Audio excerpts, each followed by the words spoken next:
అందరికీ నమస్కారం. చాలామంది మిత్రులు నాకు ఫోన్ చేసి ప్రశాంత్ గురించి అడుగుతూ ఉన్నారు. నేను చెప్పేది ఒకటే, ప్రశాంత్కి ఏమీ కాదు. ప్రశాంత్ చట్ట ప్రకారం బయటకు వస్తాడు. చట్టం మీద గౌరవంతో ఉన్నాడు. తను ఎక్కడికి పారిపోలేదు. పారిపోయాడని చెప్పి రకరకాల థంబ్నెయిల్స్ పెట్టారు. అది చాలా బాధేసింది. దాని తర్వాత ఏంటంటే, ప్రశాంత్ ఎలాంటి వాడో 4 నెలలు ఒక హౌస్లో ఉండి చూశాను. వాడు చాలా మంచి కురాడు. ఓకే, వాయిస్ తోటి చిన్న చిన్న ఆ గెలిచాను అనే ఆనందం ఒకసారి మనిషిని డామినేట్ చేయొచ్చు. ఏంటి, నేను అందరినీ కలవాలి, నా వాళ్ళందరూ వచ్చారు, ఇలాంటి పరిస్థితులు కొన్ని ఉంటాయి. అటువంటి పరిస్థితులు కొంచెం ఎక్సైట్మెంట్ ఫీల్ అయ్యి ఉండి తను పొజిషన్లో ఆ ర్యాలీలో పాల్గొన్నాడు. కానీ తనకు తెలియదు, తను హౌస్లో నుంచి స్టూడియో నుంచి బయటకు రాకముందే కొంతమంది కంటెస్టెంట్ల కార్లు అద్దాలు పగలటం ఇవన్నీ జరిగినాయి. అది చాలా బాధాకరం. కానీ నేను అనేది ఆ విషయం ప్రశాంత్కి తెలియదు. బయట ఎవరో అభిమానులు ఎవరో వాళ్ళు చేశారు. చేసింది ఎవరైనా సరే జరిగింది చాలా పెద్ద తప్పు. అలా ఎప్పుడు చేయకూడదు. ఎవరి అభిమానులైనా కానీ ఈ కార్లు అద్దాలు పగలగొట్టాలి. ఏమొస్తుంది?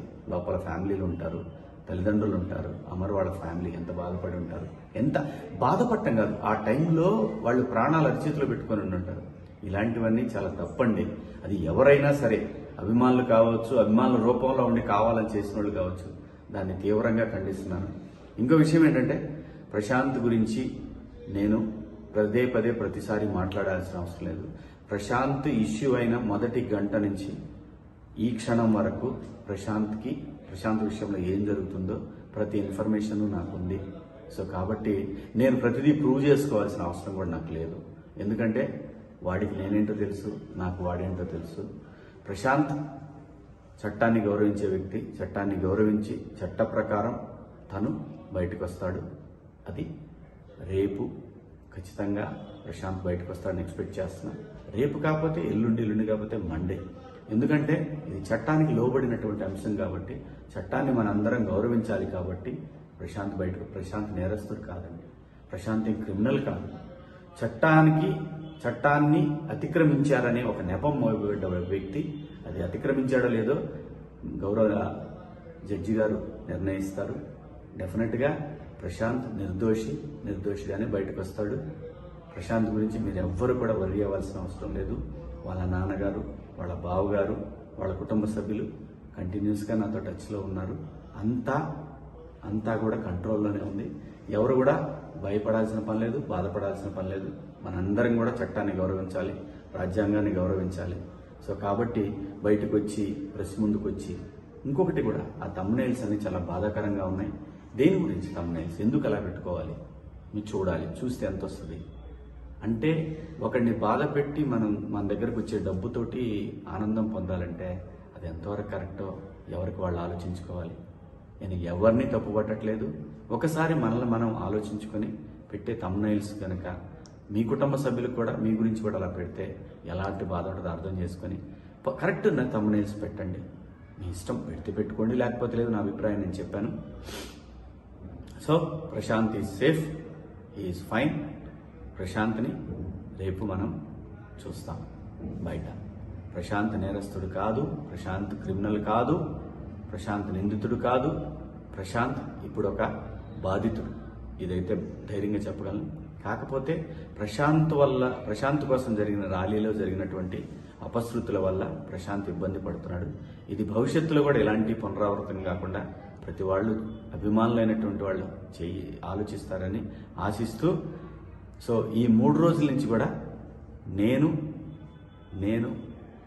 నిజంగా హౌస్ నుంచి వచ్చాను కాబట్టి ఇంకా అది మా మైండ్లో నుంచి పోలేదు. మీకు ఎవరికి అర్థం కాదు. కొంచెం ఆ ఇది ఉంటుంది. నేను తట్టుకున్నాను, కానీ ఆ వయసుకి ఆ పిల్లలు తట్టుకోలేరు కాబట్టి కొన్ని ఆ ఇబ్బందులు కూడా ఉన్నాయి. సహృదయంతో మీరు అందరూ అర్థం చేసుకుంటారు. నిన్ననే యావర్ని కలిశాను. మొన్న నైట్ యావర్ని కలిశాను. కలిసింది ప్రతిదీ చూపించుకోవాల్సిన అవసరం లేదండి. చూపించాల్సిన అవసరం లేదు. ప్రతిదీ మనం ఇప్పుడు హౌస్లో ఒక గేమ్ కోసం వెళ్ళాం, అక్కడ స్నేహితులు అయ్యాం. ప్రతి విషయంలోనే ఇన్వాల్వ్ అవుతారని ఆశించడం కూడా అది కరెక్ట్ కాదు. కానీ ఒక మనిషికి ఇబ్బంది అయినప్పుడు వాడు నా మిత్రుడైనా కాకపోయినా సరే కాజ్ జెన్యున్గా ఉంటే నేను శివాజీ అక్కడ ఉంటాడు. సో దాని గురించి అందరూ ప్రశాంతంగా ఉండండి. Prashanth is safe, Yawar fine. ఎందుకంటే వాళ్ళిద్దరూ నాకు బిడ్డలు లాంటి వాళ్ళు. ఖచ్చితంగా మా స్నేహం కలకాలం ఉంటుందని నేను ఎక్స్పెక్ట్ చేస్తున్నాను. సో మీ అందరికి కూడా బిగ్ బాస్ హౌస్లో మీరందరూ కూడా మమ్మల్ని ఎంతో ఎంకరేజ్ చేసి ఈ పొజిషన్కి తీసుకొచ్చిన మీ అందరికి కూడా పేరు పేరున ధన్యవాదాలు తెలుపుకుంటూ, మీడియా మిత్రులకు కూడా కొంచెం సంయమనం పాటించండి. కొంచెం యూట్యూబర్స్ అందరికి కూడా నా విజ్ఞప్తి ఏంటంటే సోషల్ మీడియాలో కొంచెం సంయమనం పాటించండి. దీనివల్ల ఏమీ రాదు. సరైన కంటెంట్, సరైన కథ ఉంటే చిన్న సినిమా అయిన పెద్దగా ఆడుద్ది. మీరు సరైన కంటెంట్ ఇస్తే ఖచ్చితంగా చూస్తారు. థంబ్నెయిల్ ఒకటి ఉండి వీడియో కంటెంట్ ఇంకోటి ఉంటే చూస్తారు, క్లిక్ వస్తుంది. కానీ అది రన్ అవ్వకపోతే మీకు కూడా ఏం ఉపయోగం ఉండదు. ప్లీజ్ దయచేసి కొంచెం సంయమనం పాటించండి. మీ ఇంట్లో వాళ్ళు కూడా ఇలాగే ఇబ్బంది పడతారు కదా. సో దయచేసి అందరం బాగుండాలి, అందులో మనం కూడా ఉండాలి అని అనుకుంటే అందరం బాగుంటాం. మీడియా మిత్రులందరికీ కూడా సహకరించిన మీడియా మిత్రులందరికీ, అలాగే పోలీసు వారికి, అలాగే చట్టాన్ని గౌరవించే ప్రతి ఒక్కరికి కూడా ధన్యవాదాలు. Thank you.